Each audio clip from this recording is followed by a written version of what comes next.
I guess we could watch this one. Michèle Mouton, the greatest female driver in history. I'm kind of interested. Obviously, I'm sure it's probably obvious that racing is probably dominated by guys, right? I'm assuming like 95%, maybe even more than that. So it should be interesting. I think we had seen her in another video about Group B, Rally, I believe. This is by the Rub and Jacko Motors. The year is 1982. We find ourselves in the Ivory Coast at the start of the final leg of a crucial round in the rally season. After hours and hours of tough, relentless driving, the two title contenders would start this decisive section in a dead heat, as incredibly, they have posted the exact same time. And to the absolute shock of many people watching, one of them is a woman. And not only is she trying to fight off her rival, but she's also fighting to stifle her utter despair due to receiving a horrific piece of news prior to starting the race. Will she be able to triumph? This is the story of a young girl from France who came and showed the men how it's done. This is the incredible story of MICHÈLE Mouton, kind of a random thing, but her last name Mouton is shaped in French for some reason. That's kind of cute. Person that many would consider as the greatest female driver in history.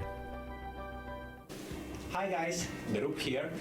Before we start, I'd like to quickly say that this is a very special video for the incredible achievement of this channel reaching 100k subscribers. Thank you very much. Michèle Mouton is one of my favorite rally drivers of all time, and her story is truly incredible, as she was definitely vital in helping me foster my addiction to the sport. And so I decided to dedicate my 100k subscriber special to her and her amazing career. That's cool. To make sure the quality of the video is as good as it can be, the narrator and language reviser is again our friend Jacko. Don't forget to visit his channel. But without further ado, grab some popcorn as we head to the beautiful landscapes of southern France. The story begins way back in the early 1960s. The young Michèle, born in 1951 in Grasse in the French mountains, would find her first taste of driving at the age of 14, as she would regularly motor about in her father's Citroën 2CV. Oh. However, the interest in racing would not start here. In 1972, Mouton met Jean Taibé, and the two quickly became friends. While attending a rock and roll concert, Taibé began talking about rallying to her, and he invited her to become his co-driver at the 1973 Monte Carlo Rally, the opening round of the first ever World Rally Championship. He would also have her on board for some local rallies in France. While the results were not at all anything to write home about in this initial experience with Taibé, Mouton had begun to understand and, more importantly, enjoy the sport of rallying. Michèle's father was actually very enthusiastic about his daughter's growing interest in rallying, as he himself longed to become a racer. However, he was not a fan of Taibé, who he considered to be too cocky. So he proposed a different deal to his daughter. Listen, I know you like driving and I prefer to see you doing that than navigating. I'm going to buy you a car and provide funding for you to do 1 year with proper equipment, and we'll see how you get on. If you do well, you can continue. If not, you must give it up. Pierre Mouton was not a rich man, but he kept his word. Michèle was presented with a brand new Alpine A110 prepared for Group 3, which was rather undeniably one of the greatest rally cars of the time. Michèle had the tools, the funding and the car to do well. Now it was up to her. And either way, one thing was for sure, Michèle loved the challenge. Now, if I were to ask you the question of what is the best way to show your talents to your father, there's probably a range of answers you may think of, but winning in your class at a rally championship is surely one of the best. At the end of 1974, Mouton was crowned the French ladies champion, which isn't a bad start at all. With these achievements, the bet was won, her father was content and the first sponsors began to rear their heads, and so Michèle's racing career was to go ahead. In 1975, Mouton would defend her French title, even adding to it with the European ladies' crown. For Michèle, however, one thing had become very clear. She wasn't going to find much more competition by racing solely against the women. I didn't even realize there was like gendered leagues or something. I would think it's like all, you know, for racing, it's not like a physical contest, like, you know, like, I don't know, boxing, man versus woman kind of thing. So I would have thought it's the kind of sport that, you know, everybody is in the same category, I guess, in the same league. She had her eyes on bigger fish, the men. Her philosophy explains her position rather well. When you're in the car, nobody can say if it's a man or a Right. woman driving. And so, in that year's WRC round in France, she surprised everyone in the masculine world with a very impressive 7th overall and first in class, more or less 20 minutes ahead of her closest adversary, Bernard Picon. In fact, her success here was such an upset that rumours began to spread of a quote-unquote special engine that was mounted in her car. Okay. However, after passing scrupulous inspection by the WRC officials, her opponents had come to terms with the fact that there was nothing unfairly special or advanced about her car at all. Michèle was simply a badass, plain and simple. And it wasn't just rallying that Mouton was testing the waters on. In the same year, she also tried her hand at circuit racing, debuting at the 24 Hours of Le Mans as part of a completely female team. The result? Yet another class victory for the French driver, piloting the 2-litre Moynet LM75 prototype. About her track racing experience, Michèle remembers, "It started to rain and I started to pass everybody. I was running on slicks. In the pits they were saying, 'Michèle, you must stop.' But I didn't want to because I was passing everyone." However, she seemed to get much more enjoyment out of the ever-changing routes and surfaces found on rally stages, and so she wouldn't really look to compete in any more circuit races after this. 1976 would see the streak of good results continue, with an 11th at the Monte Carlo rally. However, it was more of a transitionary year for Mouton. 1977 though would be a great season for her. French company ELF would sponsor Mouton and she would tackle the European Rally Championship in the main class, piloting a Porsche 911 Carrera RS. It was in this championship that Mouton would see her first overall win at the 1977 Rally de España, and with some other good results backing this up, she would place second overall in the championship standings, behind veteran driver Bernard Darniche, but ahead of rising star Ari Vatanen. Michèle would then move over to Fiat for 3 seasons. Initially, she would describe the new 131 Abarth as terrible to drive due to an absence of power steering and the engine being at the front, but she would later admit that the Fiat was very important for her to understand how to drive faster. Mouton would end up posting some positive results in the new machine. She took first at the 1978 Tour de France Automobile, second place in the French Championship, and an impressive 4th in the FIA Cup for drivers. It was all too clear to her competitors that Mouton really could drive. It would be at the end of this stint of excellent results that her career would see the introduction of the next stage. The boss of the Audi Works team offered her a place for 7 events in the following season in their new Quattro, alongside Henri Nicola. Audi's decision to nominate her instead of established male rivals attracted a great deal of publicity for the Ingolstadt team. The German manufacturer was the first to bet on the superiority of 4-wheel drive technology being applied to road cars. Of course, the story goes that most other teams doubted it would work at all, but as you all probably know, Audi proved them wrong. Very wrong. From here on out, the landscape of rallying was completely changed. The Quattro basically became the frontrunner for almost everything on the rallying calendar. Mouton would recollect her first test with the Quattro to motorsportmagazine.com. The new technology was obviously interesting and revolutionary, but I wasn't as bothered about that as I was about the possibility of challenging for the WRC title.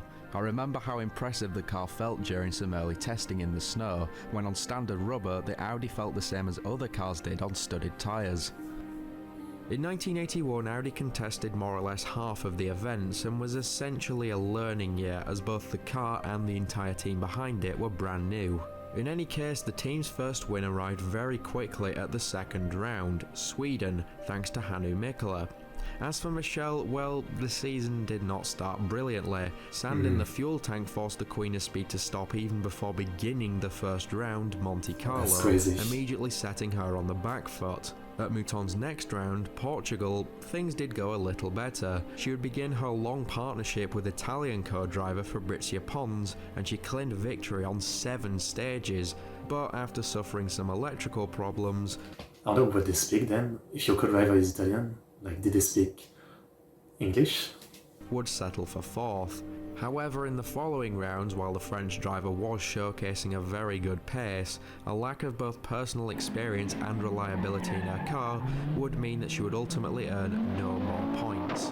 But then came the day when Mouton would truly carve her place into motorsporting history, and it wasn't long after.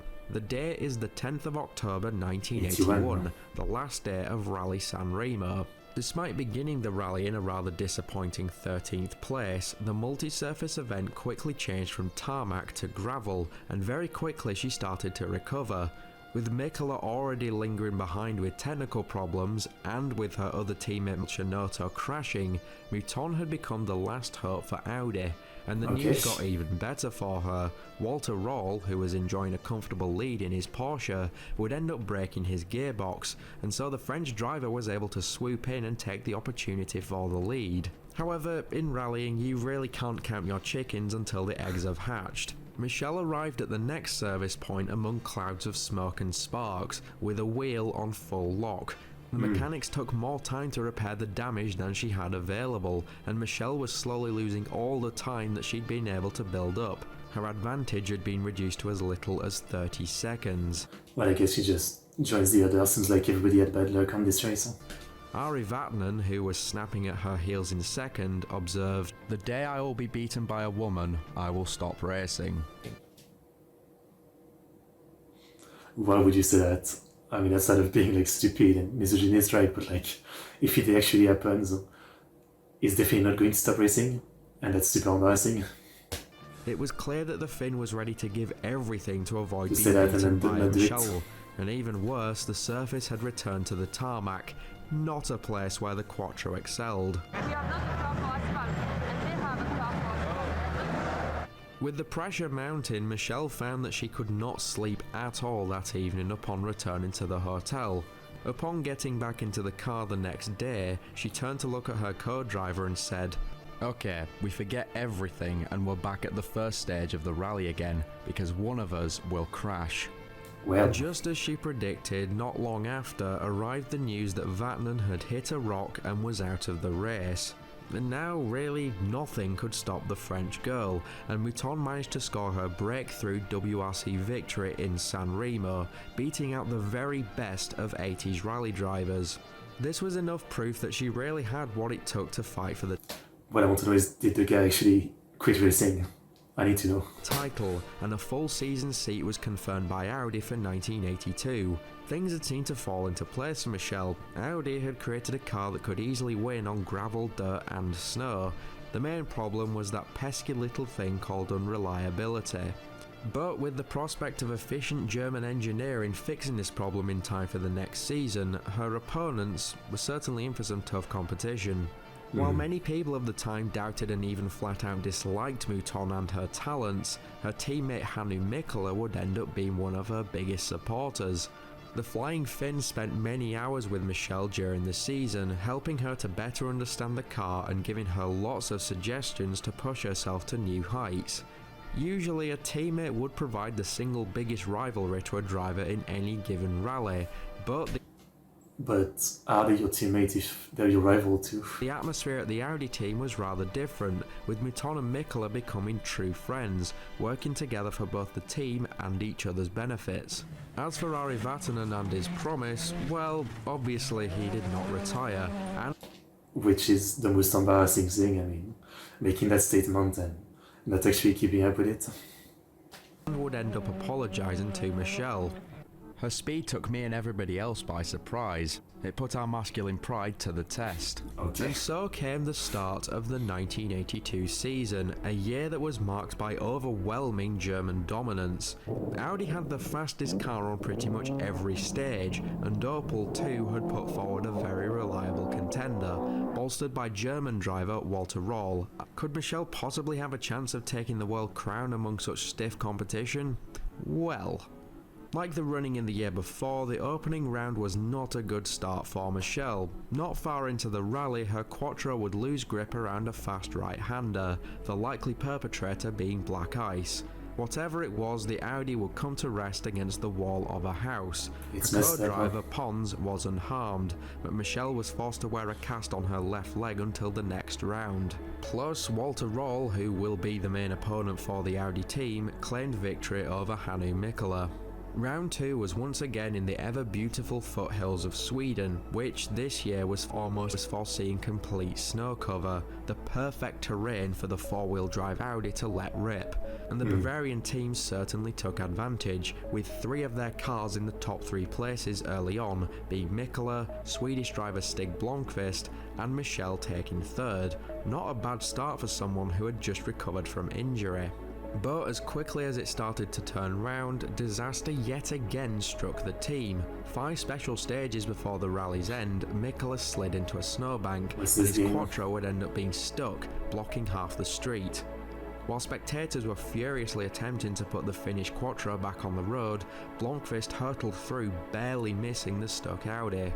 However, a collision was only postponed as Mouton quickly arrived on the scene, but unlike Blomqvist, would not be able to avoid MICHÈLE. No one was hurt thankfully, but Mouton would lose several minutes and her podium position. Audi themselves were not quite as displeased, with Blomqvist getting them their first victory of the year. Röhrl would settle for 3rd, and Michelle would limp to the finish in 5th. The 3rd round brought the competition to Portugal, a mixed surface event, the first leg to be on tarmac with the rest on dirt. Mouton had those insane spectators like always literally in the road. Already shown good pace here in 1981, so this would be her opportunity to fight her way back into a top position after a poor season start. By the end of the first leg she was in 4th behind MICHÈLE and the 2 Opel Asconas of Henri Toivonen and Walter Röhrl. Dissatisfied, the French driver rarely put the pedal to the metal when the race reached the gravel, and despite the fog, she was unstoppable. MICHÈLE would roll his Audi on the first special stage of the second leg, and both the Opel drivers would fall away from the lead one after the other. And Michelle confidently earned her 2nd ever WRC victory, a whole 13 minutes ahead of Per Eklund's Toyota Celica, and a whopping 27 minutes ahead of the 3rd place Audi of Franz Wittmann. With Röhrl breaking his steering and ultimately crashing his Opel, Michelle was able to climb her way back up onto the leaderboard. She was now 2nd in the driver's standings, just 4 points behind her German rival. For the Safari Rally, an African marathon where reliability is the key to winning, Audi decided on a no-show. The new car was still considered too fragile and unreliable for the demanding event. With Opel's Röhrl claiming 2nd, his advantage over Michelle would increase. This was not helped by the fact that round 5 was the all-tarmac Tour de Corsa, and it was fair to say that this round was an absolute disaster for the Audi squad. A mechanic crashed MICHÈLE's car before the start of the event, and so the Finnish driver had to start the event in a practice car, and he broke the gearbox after only 7 kilometers. The event continued along. When they say breaking the gearbox, what does it mean? Like, you literally just pulled out the shifter or something? Or is it the mechanics inside that were used too much and they broke? On this trajectory, Mouton, the lead Audi, was only able to scrape herself 7th place, as the Quattro was simply too heavy and bulky for the narrow Corsican streets. It's a big boy. And so, both Audi and Mouton knew that round 6, the Acropolis Rally in Greece, was going to be crucial to maintain competitiveness in the hunt for the title. However, the Acropolis is considered by many to be the European Safari. No less than 1,000 kilometers of stages across numerous different terrains, most intimidating of all being the dusty, rocky mountain roads that claimed its fair share of racers each year. But this did not deter the French driver. As early as halfway through the first leg, Michelle had already been able to settle herself into a very advantaged position. Plus, with rivals having problems and many being forced to retire, Mouton would practically coast along in first place unchallenged, and she kept up this streak, winning almost half of the special stages, and ultimately finishing with yet another 13-minute advantage, this time over her German rival, Röhrl, who rolled across in 2nd. Mouton. The winning difference is kind of crazy in this sport, huh? I mean, in many other sports, you know, like, you win by a couple points, or like, if it's a time thing, like by 10 seconds or something, and it's already like a big deal. In this one, it's like 10, 20, 30 minutes. had yet again saved the day for Audi. Of the 4 Quattros on the starting line, hers was the only one to see the finish. Even better, MICHÈLE had now been promoted to the position of Audi's first driver. In fact, MICHÈLE, plagued by a range of consistent problems, was completely out of contention for the title. It had now become essentially a two-way battle. Roll was currently leading the pack, 20 points ahead of Mouton. Walter clearly felt the pressure, the media continuously writing that he could be the first man to be defeated by a woman.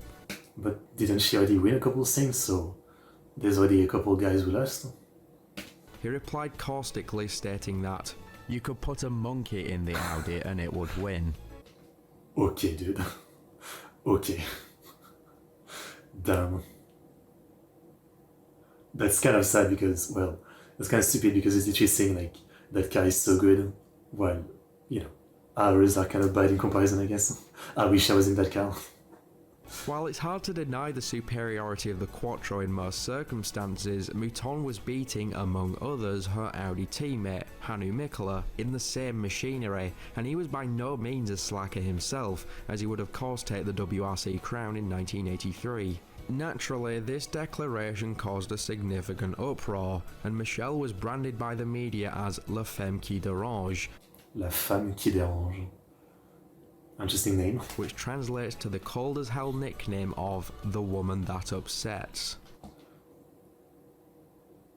It sounds cooler in English.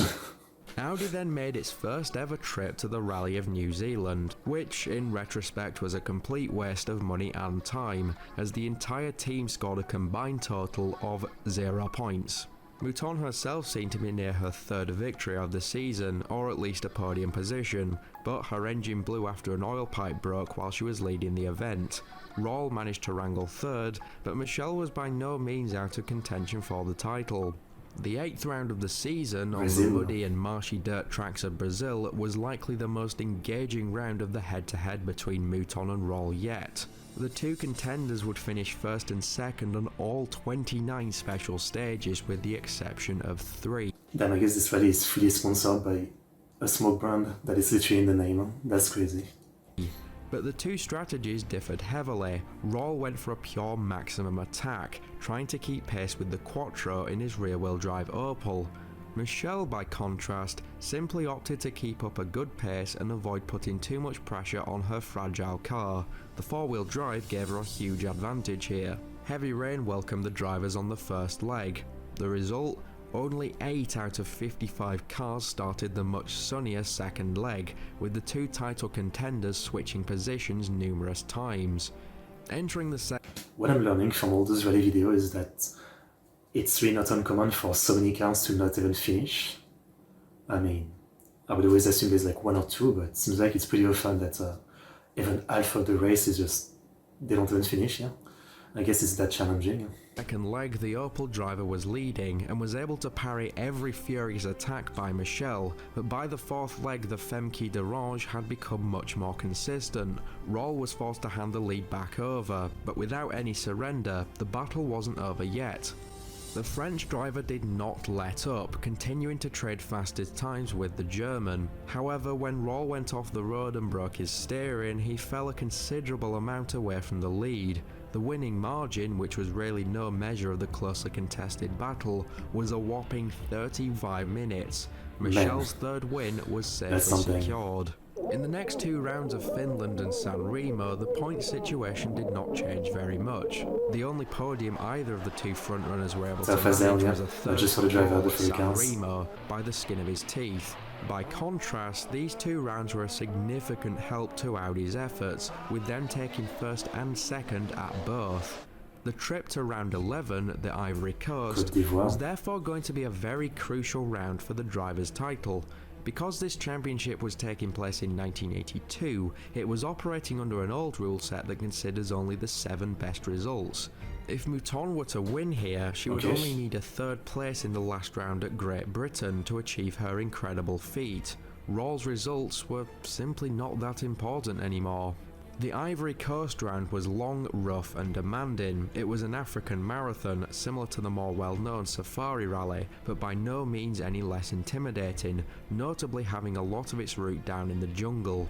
Audi, who had initially not planned to enter the event as they had at the Safari Rally, had a change of heart last minute and prepared everything to support their front-running driver as best they could. Stig Blomqvist was called up to drive a Quattro as a course opening car, while MICHÈLE was in a Quattro that was basically an unofficial chase car, which actually had Roland Gumpert as the co-driver. He may not have been great with the pace notes, but very useful as a mechanic. Everything had been put in place for this massive challenge, but just 2 hours before the start of the event, MICHÈLE received a phone call which would change the Did her dad pass away? Is that what it is? trajectory of her career forever. Her number one fan, the person who pushed her to become so great, her father, had passed away. It was an unexpected blow. MICHÈLE was naturally devastated by the news, and she was ready to drop the competition entirely and return to France. The rally was merely in the background now, and both Fabrizia and Gumpert supported her decision. It was only when Mouton's mother reminded her that her father would have wanted her to race. Right, that's the classic, yeah, obviously. Man, that's always the kind of thing that pushes people like to suddenly become the ultimate, right? I always think of that guy, I think Buster Douglas, that beat Mike Tyson, the first guy to beat him, and there was many reasons, but one of them is that his mom had passed away, and that was like his biggest motivation, like, I'm gonna beat up Mike Tyson for my mom. And you know, there's a lot of story like that, probably of like athletes reaching a new level because of like tragic backstory. I mean, it's an anime thing, you know, like think of your tragic backstory to win, but it really works in real life. That she decided to stay. Perhaps marking this win for her father would be a fitting goodbye. Mouton didn't tell the rest of the team what had happened because she did not feel strong enough. MICHÈLE would later recollect that at points during the rally she was in tears. Yet, despite everything, the grieving driver managed to build a 25-minute lead early on, later stretching it to a seriously impressive near 90 minutes. At this point, as a precaution, the team decided to change the gearbox. However, the operation did not go well. The clutch was now not working, and so they had to replace everything again. In total, this gearbox fiasco cost an hour and a half, which meant almost 1 hour of penalisation. Her lead over second place shrank to a mere 25 minutes, and there was still the fourth and final leg to contest with.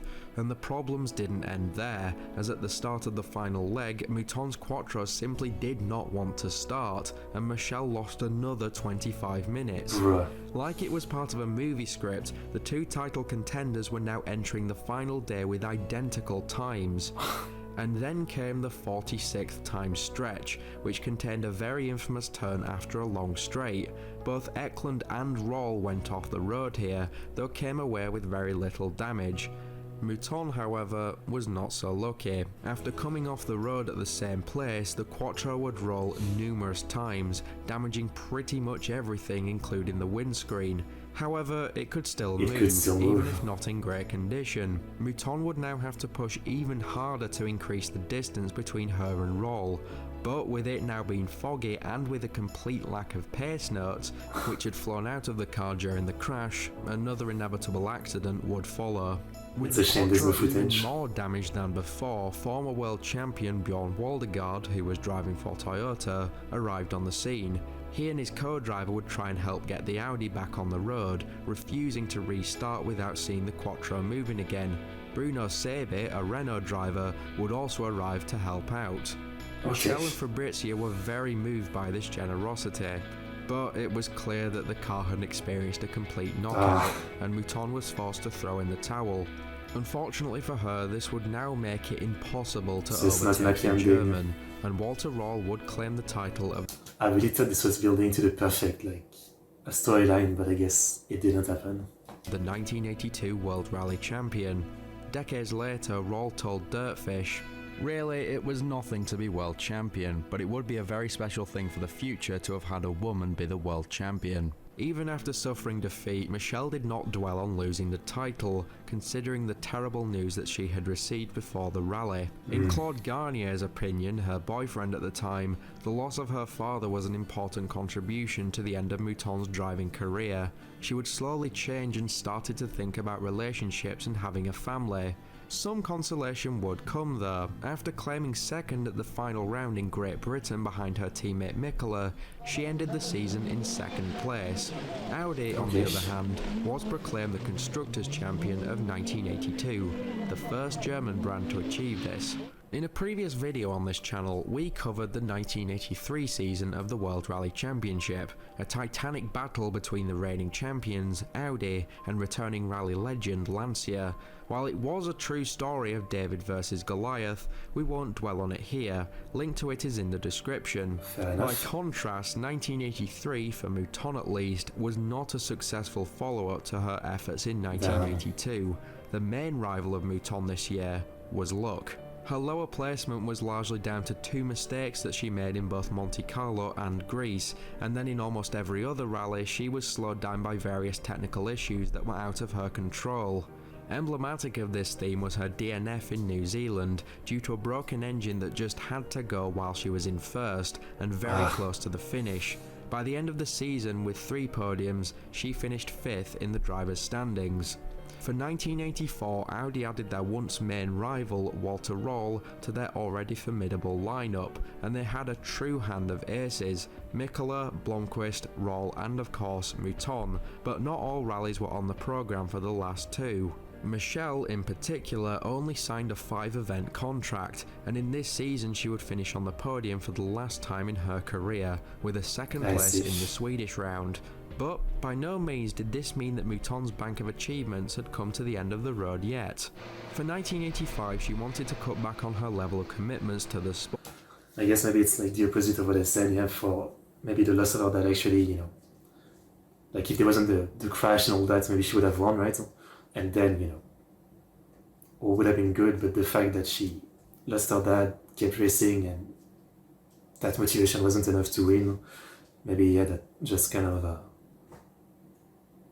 probably like hard to get over that after that, you know, hard to get over the fact that you didn't really manage to win after that, and it's like, now does it really matter if I win? I don't know, I'm just assuming. And so signed on to a contract for testing and development duties. This led to her driving both the Sport Quattro S1 and the legendary S1E2 in the British Rally Championship. This campaign, however, was plagued by reliability issues from the start, with just one paltry event finish. Her only drive in the WRC that year at the Ivory Coast continued this streak of bad luck. The team was accused of car swapping, and team principal Roland Gumpert had no choice but to retire her car while she was in 4th position. However, 1985 wasn't all storm clouds for her. Audi needed Mouton's help to win Pikes Peak, an infamous international hill climb in the Rocky Mountain range of the USA. They saw a win at this event to be crucial for the visibility of the German brand in North America. In the previous year, the duo of Mouton and Pons finished 2nd, though they did take victory in their class, not to mention that this was their first participation in the event, not bad at all. But in 1985, Audi and Mouton wanted overall victory. However, yet again... I'm guessing they always want victory at every event, right? Like, I don't think a driver goes in not wanting to win. And for the poor driver, another problem would plague her efforts. This time it was a controversial penalisation before the start of the event. They accused me of having exceeded the speed limit by 5 miles per hour when practice started. I was fined and I told I wouldn't be allowed to sit in the car at the start. There's a speed limit in practice? Also 5 miles per hour, seriously? That I would have to jump in and buckle up before I could leave the line. I pointed out that it would be crazy to do that and possibly unsafe if I didn't do up my belts properly, so they backed off and agreed to let me be in the car, but Audi's mechanics had to push me to the line, and I wasn't allowed to select a gear until the clock had started. To be honest, all they succeeded in doing was increasing my motivation. It seems wrong, though. MICHÈLE Mouton came to the start line, pushed by the entire Audi team. And despite the slippery conditions caused by a hailstorm, not only did she win the hill climb, but she also destroyed the previous record by an astounding 13 seconds. The record had been held by the Unser family for 3 generations, each son beating the record of his father, and when it was broken, Bobby Unser, the former record holder, was vocally upset. Mouton responded with, If you have the balls, you can try and race me back down as well. That shut him Fair up. enough. Michelle was also the first non-American driver to have won the Pikes Peak International Hill Climb. Furthermore, she remains the only female to date to have earned this victory. 1986 then arrived with some very surprising news. MOUTON had accepted the court of Peugeot, piloting their 205 T16, breaking her successful years-long collaboration with Audi. Beast of a track and insanely dangerous, so they usually have a speed limit for practice run to avoid crashes. That makes sense, okay. Okay. This year's programme saw her compete in her two WRC home events, Monte Carlo and Corsica, plus the German Rally Championship. The WRC campaign started badly, with a retirement due to technical problems, and she would see an even worse conclusion at the Tour de Corsa, with the tragedy of Henry Toivonen's and Sergio Cresto's death in their Lancia Delta S4. Michelle was already out of the race when the news arrived, this time due to a gearbox problem, while she was holding a respectable third position. And as you all likely know, the FIA would respond to this accident by banning all Group B machinery for good. MOUTON, who was 35 years old at the time, decided that this transitionary period in rally sport to be the perfect moment to retire from her driving career and start a family. But not before she completed the German Rally Championship. Here, Michelle quickly earned another nickname, Der Schwarze Vulkan, which translates to the even colder moniker of the Black Volcano, a name given to her by the press due to her furious temperament and her long black hair. And her competition, a majority of German drivers, clearly had no chance of quelling the eruption. MOUTON won 6 of the 8 events, the other 2 being retirements. Total domination. And with the Volcano winning the German title in 1986, it was a very nice way of rounding out her mainstream career. I mean, from what it sounds like, it's like, she personally wanted to retire, right? But if she had kept going, it's not impossible that she would have eventually gotten even more wins and maybe even the big one she was looking for. But if she was happy with retiring, that's fine. MOUTON would later become a mother in 1987, curiously around the same time as her historical co-driver Fabrizia Pons, but nonetheless MOUTON would remain actively engaged with the sport that forged her iconic identity. 1 year later she co-founded the Race of Champions in memory of her friend Henry Toivonen. The Race of Champions continues to this day as a multidiscipline contest between some of the world's very best drivers. If you've never watched it, it's a highly recommended experience. She would also enter some rally raid events around this time, but only as part of the Peugeot support team. Other than that, she would occasionally participate in other notable competitions, the 2 most notable being the winning of the Female Cup in the 1995 Trophy Andros, and she would even take second behind former teammate Stig Blomqvist in the 2000 London to Sydney Marathon behind the wheel of a Porsche 911. Today, MOUTON maintains a strong showing in the sport, acting as the FIA manager for the World Rally Championship since 2011, overseeing the world that she once took by storm, a feat that no woman has managed to repeat since. It would truly be amazing to see a woman again at the top of the podium, and perhaps with the help of other new introductions like the W Series. This might not be a concept that's too far in the future. And surely our French Queen of Speed would be a mighty source of inspiration for this movement of women in motorsport.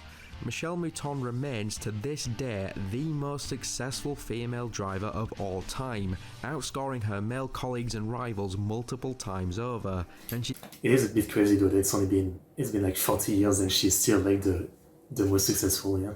She's a female icon that really does deserve so much more recognition in the world of sports. Mouton didn't just show that women do actually belong in sporting realms largely dominated by the men, she screamed it as loudly as possible, over the doubters, over all the distractions, and even over the roar of her Audi Quattro.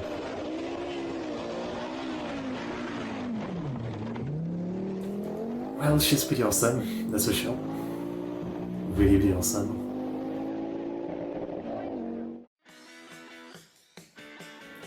Okay. Well, that's a great documentary. She was mentioned in some other video we had watched, so I'm glad that now I know the full story. Definitely a pioneer. I'm sure that eventually, a record will be beaten by some other woman because, it's only a matter of time, right? Like, all of the sports are over the last few decades have been opening more and more to everybody, right? So it's very likely, I mean, the more women join, the more likely there's one that's gonna be amazing. Though I'm sure for a decade I can still assume it's gonna be dominated by guys for the most part.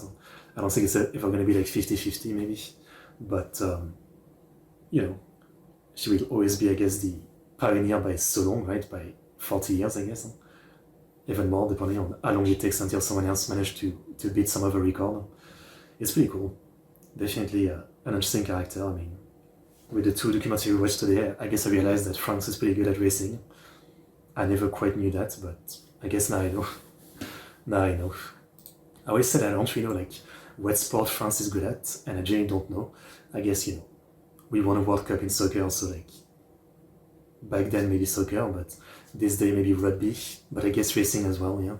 I guess I can say that now. Yeah, good stuff. The Queen of Speed documentary movie, if you're interested in learning more about her. A movie, yeah. Queen of Speed.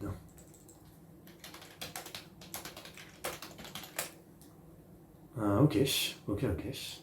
2021. A Sky original documentary chronicling French rally driver MICHÈLE MOUTON. Maybe I'd watch that, yeah. Okay, well, great documentary. That was awesome. Here's the link. Thanks for the great video, everyone, but yeah, I think we'll leave it at this one for today. That was fun though. That quelled my thirst for some racing videos.